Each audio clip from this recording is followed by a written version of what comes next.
여러분, 오늘 교회 올 때 어땠습니까? 교회에 들어올 때 훨씬 밝아지지 않았습니까?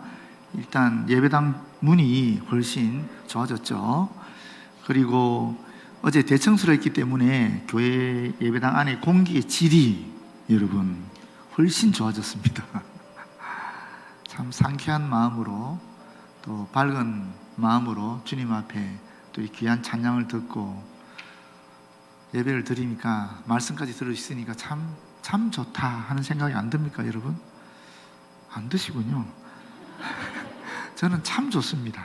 정말 좋습니다. 제가 설교를 할 때 설교를 선포하고 선언한다 할 수 있지만, 사실은 이 말씀을 전하는 중에 저도 주님의 말씀을 듣거든요. 이 말씀이, 전하는 말씀이 여러분께 전하기보다는 사실은 저한테 하는 말씀이거든요. 그래서 말씀을 전할 때 참 주님의 음성을 들어서 너무 좋고 감사하고 그래요. 오늘도 이 사랑의 부흥이라는 제목으로 함께 말씀을 나누겠는데, 세 가지 정도 말씀드리려고 해요. 첫 번째는 새 계명인 사랑을 선포한 배경이 무엇인가 하는 겁니다. 두 번째는 사랑을 새 계명이라 하신 이유가 어디 있는가. 그리고 세 번째는 새 계명인 사랑의 이 실체가 도대체 무엇인가 하는 이 세 가지 내용을 가지고 함께 말씀을 나누고자 합니다. 사실 우리 기독교는 사랑의 종교라 그러지 않습니까? 이 사랑에 대해서 여러분 너무나 잘 알고 계시지만, 그래도 오늘 다시 한번 우리 기독교의 그 사랑의 실체를 확인해 보시면 좋겠습니다. 먼저 첫 번째, 새 계명인 사랑을 선포한 배경에 대해서 한번 알아보겠습니다. 보시게 되면 31절에 그가 나간 후에 하는 말씀이 있죠. 이 그는 누구겠습니까? 가룟 유다입니다.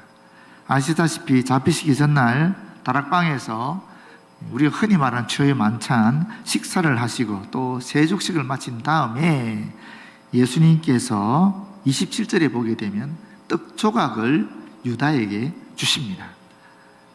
근데 이 떡 조각을 유다에게 준다는 소리는 주인이 그 당시 중동 사회에 있어서 손님에게 떡을 찍어주는 것은 굉장한 최고의 호의를 베풀었다라는 것입니다.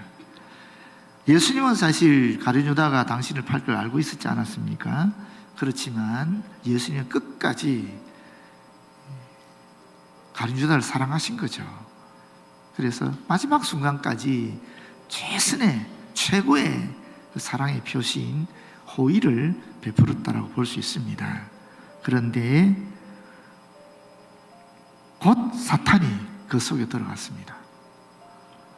사실 2절에 보게 되면 사탄은 이미 예수님을 팔려고 하는 마음을, 생각을 가룟 유다에게 줬다 그러거든요. 그때만 해도 마음이 느슨한 상태에 있었는데, 이제 사탄이 완전히 가룟 유다의 마음을 점령해 버렸다 하는 것이 바로 이와 같이 그 속에 들어간지라라고 표현하고 있는 것입니다.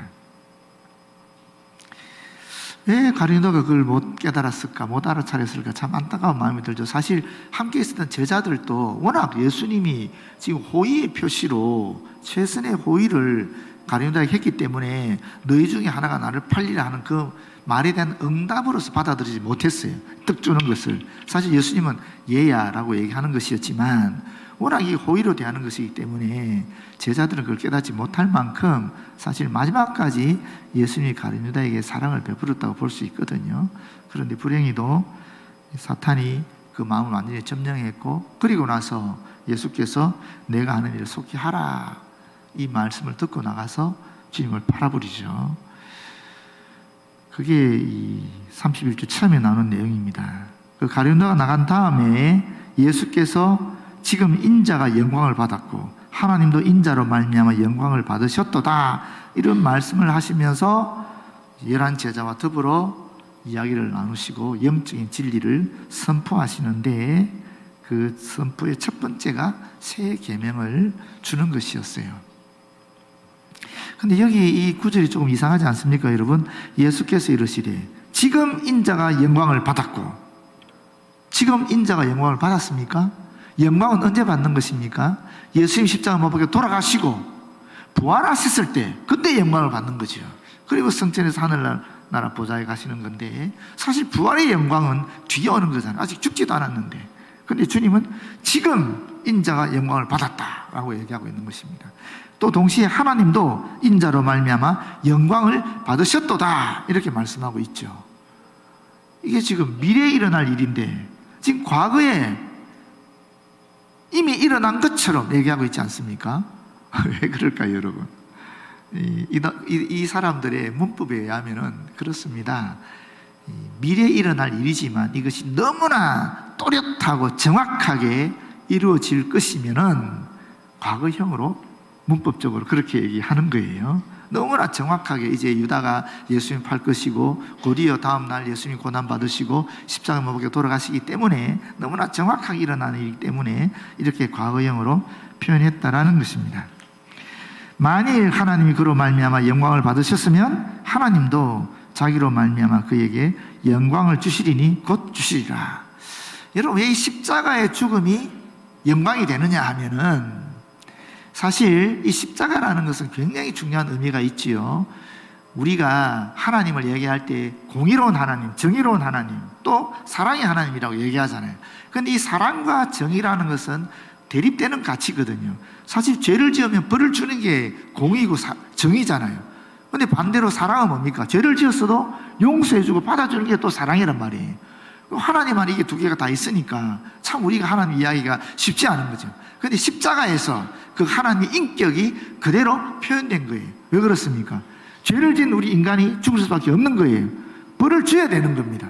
그런데 그 벌을 우리에게 직접 주지 않으시고 당신의 하나밖에 없는 아들 예수님을 보내서 우리를 대신해서 죽게 하심으로 하나님의 공의도 이루시고 또 죄인인 우리를 용서하고 받아들이시는 사랑도 이루신 거예요. 그래서 십자가는 하나님의 의와 사랑이 이루어진, 어떻게 생각하면 하나님의 영광이라고 볼 수 있는 거예요. 그렇지 않습니까? 그 예수님은 십자가의 죽음 이후에 이제 부활의 영광과 하늘 보좌에 올라가신 성천의 영광을 또 받게 되시니까 이 말씀을 여러분이 이제 이해하시리라고 믿습니다. 그러면서 33절에 보게 되면 뭐라 그럽니까? 작은 자들아 라고 얘기하고 있습니다. 작은 자들아. 이건 예수께서 마치 아버지가 사랑하는 자녀들을 두고 떠날 때 마지막으로 얘기하는 유언과 같은 그런 말인데, 예수님은 이 제자들이 앞으로 어떤 고통을 당할지 알고 있지 않습니까? 그러니까 너무나 측은한 마음으로, 안타까운 마음으로 이 제자들에게 깊은 애정을 가지고 하신 칭호가, 애칭이 이 작은 자들 하는 말인데, 이걸 싹 우리말로 완전히 바꾸면 얘들아 이런 말이에요. 얘들아, 내가 아직 잠시 너희와 함께 있겠노라. 아직 잠시, 이 주어진 정황이 잠깐 동안 계속되고 있는 것을 나타낼 때 사용하는 단어인데, 쉽게 말하면 예수께서 자신이 그들과 함께 할 시간이 얼마 남지 않았다 하는 이야기를 하는 것이죠. 그러면서 너희가 나를 찾을 것이나 일찍이 내가 유대인들에게 너희는 내가 가는 곳이 올 수 없다고 말한 것과 같이 지금 너희에게도 이르노라. 제자들이 예수님 그 영광에 참여할 수 없다라는 겁니다. 지금 당장은, 앞으로는 참여하겠지만 지금 당장은 주님의 고난에도 참여할 수 없고 주님의 부활의 영광에도 참여할 수 없다라는 이야기를 하는 겁니다. 그러면 이 말씀을 통해서 우리가 예수님이 새 계명인 사랑을 선포하신 배경을 알 수 있습니다. 뭐냐면, 여러분, 예수님의 제자들이 사실 핵심 멤버가 12명이죠. 그게 확장이 되면 70명이고 더 확장되면 오순절 성령 강림을 경험했던 120명 제자들이 되는 것이고, 더 나아가면 3,000명, 4,000명, 5,000명, 7,000명까지 가겠지요. 그런데 가장 핵심되는 제자 공동체에 굉장히 심각한 문제가 발생하는 거예요. 그게 뭡니까? 12 중에 하나가 예수님을 파는 거예요. 그리고 이 말씀이 다 끝나고 나서 겟세마네에서 기도하시다 예수님 붙잡혀 가시잖아요. 그때 제자들 12명 다 어떻게 됐습니까? 11명 제자들 다 도망쳤지요. 심지어 베드로는 어떻게 됐습니까? 마지막까지 쫓아가긴 했지만 3번이나 예수님을 부인해버리잖아요. 그러니까 이게 지금 예수 제자 공동체가 해체되는 그런 위기를 맞이하고 있다는 겁니다. 그뿐입니까? 그뿐만 아니라 예수님이 지금 사라지는 거예요. 이제 그 제자 공동체의 지도자인 주님이신 예수님이, 선생이신 예수님이 이제 그들과 함께하지 않는 상황이 발생하게 되는 겁니다. 그러면 그 공동체가 어떻게 유지가 되겠어요? 그건 해체될 수밖에 없는 겁니다. 그런 위기적 상황 속에 예수님께서 새 계명을 선포하는데, 그 새 계명이 무엇입니까? 서로 사랑하라 하는 것입니다. 그러면 두 번째로, 왜 이 사랑을 새 계명이라 하시는가? 여기 34절에 보게 되면 새 계명을 너희에게 주노니 서로 사랑하라. 내가 너희를 사랑한 것 같이 너희도 서로 사랑하라고 얘기하고 있는데, 여기 새라는 말은 질적으로 새롭다든지 전혀 써보지 않은 그런 놀라운, 알려지지 않은, 쓰지 않은 이런 의미를 가지고 있는 말입니다. 이 말은 성경에서 옛것이나 낡은 것에 대한 반대 개념으로 종종 쓰여진 말입니다. 그렇기 때문에 이 말은 사실 새 계명이라는 말은 옛 계명에 나타나지 않은 것으로서 써보지 않은 계명 혹은 알려지지 않은 계명이라는 의미를 갖고 있다는 것입니다. 그런데 여러분, 서로 사랑하라? 이게 옛 계명 율법에 없습니까? 있잖아요. 레위기 19장 18절에 너희 몸을, 이웃을 사랑할 때 너희 몸처럼 사랑해라. 레위기 19장 18절이 있었고, 동시에 예수님이 율법 전체를 요약해서 마태복음 22장 37절 40절에 말씀하시는데, 그때도 보면 뭐라 그럽니까? 하나님을 사랑하고 이웃을 사랑하라 하셨잖아요. 이 옛 계명에 있는 말이거든요. 근데 왜 예수님은 지금 이것을 새 계명이라고 말씀하시고 선포하고 있냐라는 것입니다. 여러분, 왜 그렇겠습니까? 이게 왜 새 계명입니까? 서로 사랑하는 것이.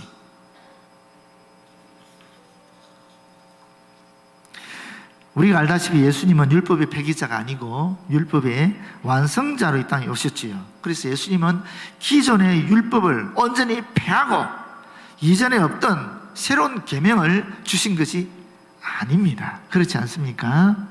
예수님은 이전의 율법을 보다 완성하고 승화된 개념에서 새로이 주셨거든요. 그렇지 않습니까, 여러분? 그래서 이 새롭다는 개념을 이러한 관점에서 우리가 이해해야 되는 것입니다. 그렇다면 보십시오, 여러분. 옛 율법에서는 서로 사랑하는데 어떻게 서로 사랑하라 그랬어요? 내 몸처럼, 자기 자신처럼, 내가 나를 사랑하는 것처럼 인간의 자기 사랑에 근거한 그 사랑으로 사랑하라, 이렇게 얘기했단 말이에요. 그런데 인간의 자기 사랑이라는 것이 어떻습니까? 제한적이고 조건적이죠. 그렇지 않습니까? 반면에 지금 예수님이 선포한 이 새 계명은 뭡니까? 어떻게 사랑하라 그랬어요? 예수님처럼, 예수님이 너희에게 사랑한 것처럼. 인간의 자기 사랑에 근거한 것이 아니라 예수님의 십자가 사랑, 그게 뭡니까? 쉽게 말하면 원수 사랑이고, 끝까지 사랑하는 사랑이고, 그리고 친구를 위하여 자기 몸을 바치는, 죽이는 그 사랑을 얘기하는 것입니다. 그런 사랑으로 사랑하라라고 얘기하기 때문에 이것이 새 계명이 되는 것입니다. 예전 옛 계명의 그 사랑은 제한적이고 조건적인 인간적인 기준의 사랑이었다면은 새 계명의 사랑은 무조건적이고 희생적이고 헌신적인 예수님의 사랑, 그 사랑을 닮은, 그 사랑을 근거로 하는 사랑이다, 이 말입니다. 그래서 이것이 새 계명이 된다라는 것입니다. 사실 이 사랑 때문에 많은 다른 종교를 믿는 사람들이 예수님께로 돌아왔습니다. 제가 예전에도 한번 말씀 기억이 납니다만은, 제가 연구했던 김교신이라는 분이 굉장히 유교적인 사람이었어요. 어릴 때부터 유교 교육을 받고 철저하게 유교적인 삶을 살았던 분이고, 공자는 70세 때 그 유교의 최고봉인 이 자유로움에 거한다 그랬는데, 자기는 더 열심히, 공자보다 더 열심히 유교 교리에 침잠해서 애를 써서 60세 때 공자가 이루었던 그 70의 도리를 이루겠다라고 했던 사람이 김교신이었습니다. 그런데 김교신이 자기가 회심했던 그 이유를 이렇게 설명합니다.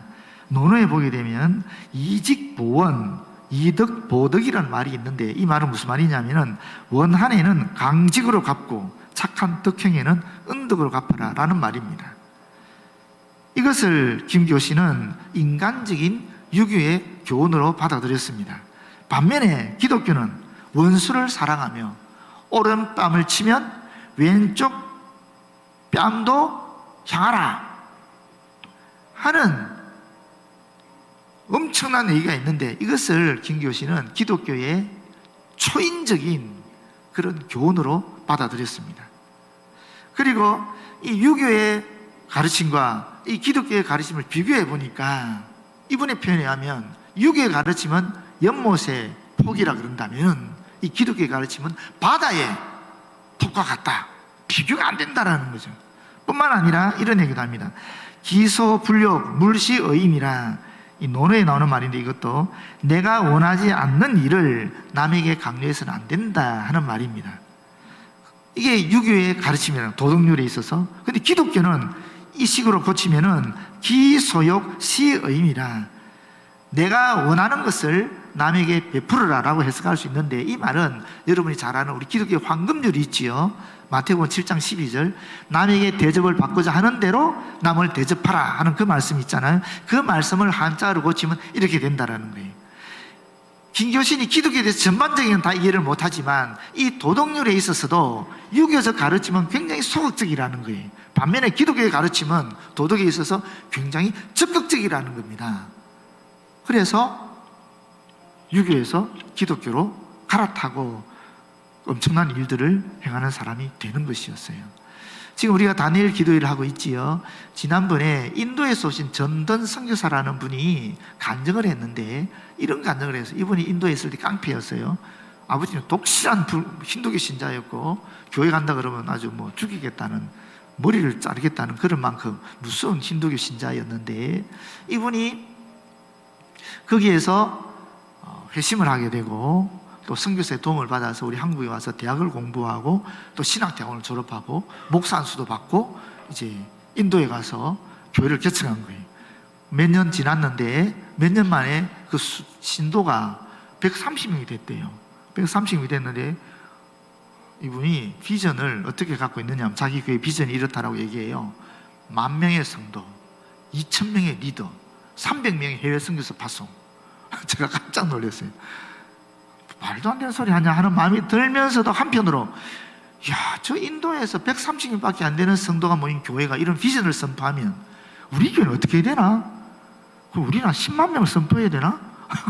그렇지 않습니까? 2만 명의 리더에다가 3,000명의 해외 선교사를 파송해야 되겠다라는 정도의 비전을 선포해야 되는 거 아닙니까? 굉장히 제가 충격을 받았고 도전이 됐었어요. 그런데 이분이 예수를 믿게 된 이유가 어디 있느냐 그러니까 이렇게 얘기하더라고요. 힌두교에서는 한 대 맞으면 10대를 때리라 그런대요. 원수는 죽이라 그런대요.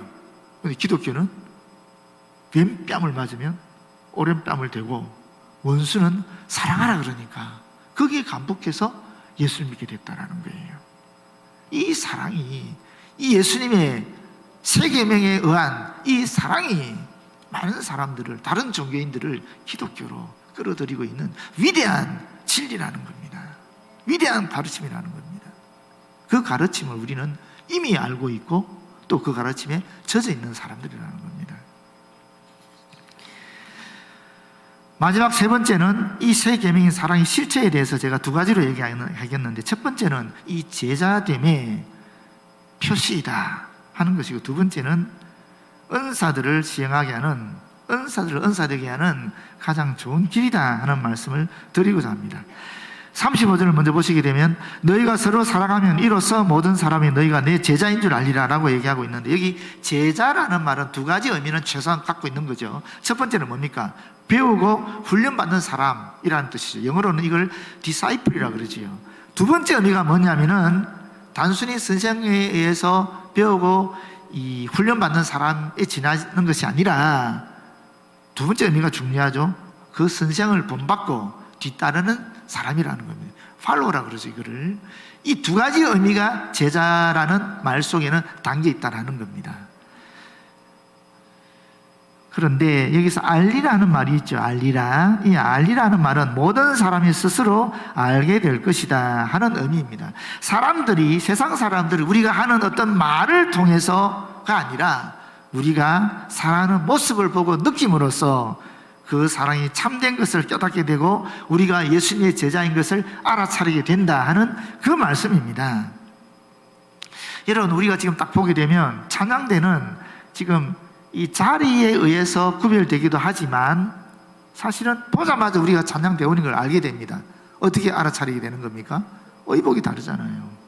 그렇지 않습니까? 지금 지휘자는 저기 앉아있고 반주자 저기 앉아있고 우리 지금 관련 하시는 우리 트럼펫 부시는 분은 저기 앉아있어도 자리는 비록 다르다 할지라도 의복을 보고 찬양대원인 걸 대번에 알아차리잖아요.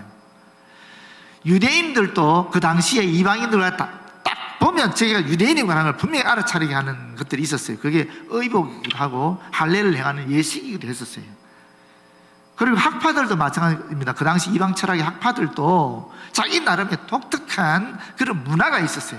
누구든지 그 사람을 딱 보면 이 사람은 어디 학파구나, 에피쿠로스 학파구나 뭐 하는 걸 딱 알 수 있는 그런 게 있었거든요. 그런데 그 어떤 공동체도 그들의 표시를 서로 사랑하라라고 정하지는 않았다라는 거예요. 예수님이 처음 제자 공동체를 향하여 그리고 기독교 공동체를 향하여 너희들의 표지는 서로 사랑하는 것이다 라고 말씀하신 겁니다. 선포하신 것입니다. 이것이 우리의 표지입니다.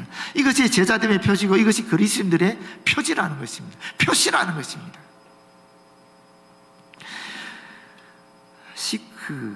자크 시라크 대통령한테 프랑스 기자들이 물었어요.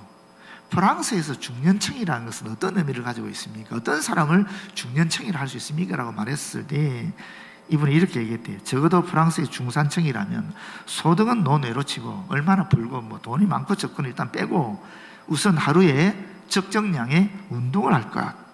두 번째는 한 달에 서너 권의 전문 분야의 책이나 교양 서적의 책을 읽을 것. 그리고 세 번째는 여기에 대해서 한 가지 이상의 악기나 또 한 가지 이상의 요리를 할 수 있을 것이라고 이야기했다라고 얘기해요.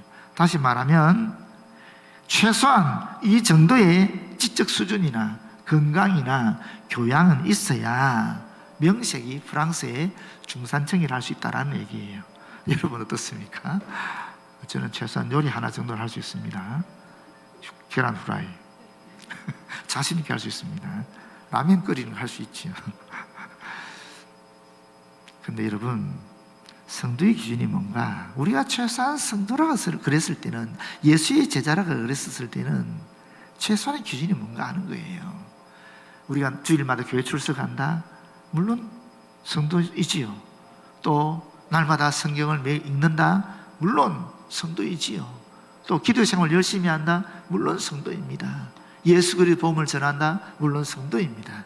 그런데 그보다 근원적이고 본질적인 기준이 있는데 그 기준은 오늘 말씀에 의하면 사랑하는 거라는 겁니다. 서로 사랑하는 것. 이것이 우리 그리스도 공동체의 기준이고 표시라는 겁니다. 여전히 내 마음속에 원수를 사랑하는 마음이 있고 여전히 내 마음속에 미워하는 마음이 있다면, 여전히 내 마음속에 불편한 사람이 있다면 우리가 다시 한번 우리를 돌아보아야 된다 하는 말씀입니다. 그리고 두 번째 생각할 것이, 우리가 사랑해 그러면 제일 먼저 떠오르는 책이 있지 않습니까? 고린도전서 13장이죠. 우리가 사랑장이라고 얘기하는. 근데 여기 좀 오해되는 부분이 있어요. 우리가 사랑을 어떻게 생각하느냐 하면 최고의 은사라고 생각하거든요. 여러 은사들이 있지만 그중에 제일이 사랑이니까, 믿음, 소망, 사랑, 그중에 제일은 사랑이 이렇게 우리가 알고 있으니까 이 오해를 좀 풀어야 되리라 생각합니다. 여러분, 고린도서 12장 보면 각양 은사의 목록이 나오고 12장 끝에서 이보다 더 큰 은사를 사모하라 라고 말한 다음에 13장에 사랑이 나오니까 당연히 사랑이 최고의 은사라고 생각하고 있습니다. 그런데 사실 12장의 마지막 부분 12장 31절에 보게 되면은 더 큰 은사로 끝을 맺고 있지 않습니다. 어떻게 끝을 맺고 있느냐 하면 가장 좋은 길로 맺고 있습니다. 12장 32절 그대로 읽어드리겠습니다. 너희는 더욱 큰 은사를 사모하라. 내가 또한 가장 좋은 길을 너희에게 보이리라. 우리가 문맥적으로 생각하면 더 큰 은사를 사모하라 그랬으니까 그 다음에 바로 13장이 사랑장이 나와야 되는 건데 그렇지 않다라는 것입니다. 문맥적으로는 내가 또한 가장 좋은 길을 너에게 보이려 하고 사랑장이 나온다라는 거예요. 그러니까 13장 사랑은 가장 좋은 길을 제시한 것이지 가장 큰 은사를 이야기하는 것이 아니다라는 겁니다. 더 구체적으로 이것을 원어적으로 보게 되면 이 앞에 나오는 구절, 너희는 더욱 큰 은사를 사모하라, 이것을 원어적으로 직역하면 이렇습니다. 너희는 더욱 큰 은사들을 사모하라. 단수가 아니고 복수로 되어 있어요. 그러면 사랑을 얘기한 것이 아니라는 걸 분명히 알겠죠. 만약에 사랑을 얘기했으면 더욱 큰 은사를 단수로 얘기해야겠죠. 근데 복수로 얘기하고 있으니까 사랑을 얘기하는 것은 아니다라는 걸 분명히 알 수 있고, 또 이것이 더욱 큰 은사는 비교급이잖아요.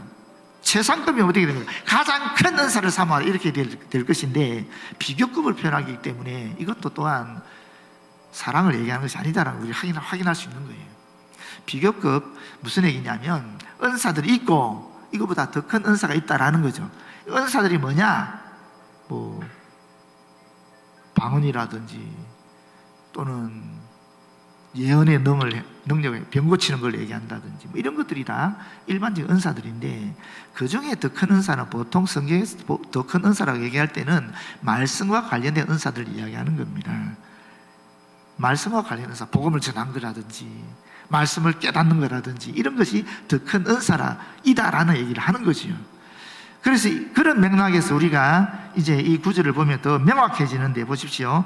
내가 사람의 방언과 천사의 말을 할지라도 사랑이 없으면 소리나는 구리와 울리는 꽹과리가 되고, 내가 예언하는 능력이 있어 모든 비밀과 모든 지식을 알고 또 산을 옮길 만한 모든 믿음이 있을지라도 사랑이 없으면 내가 아무것도 아니요 라고 얘기하고 있는데, 이게 고린도서 13장 1절부터 3절 말씀이거든요.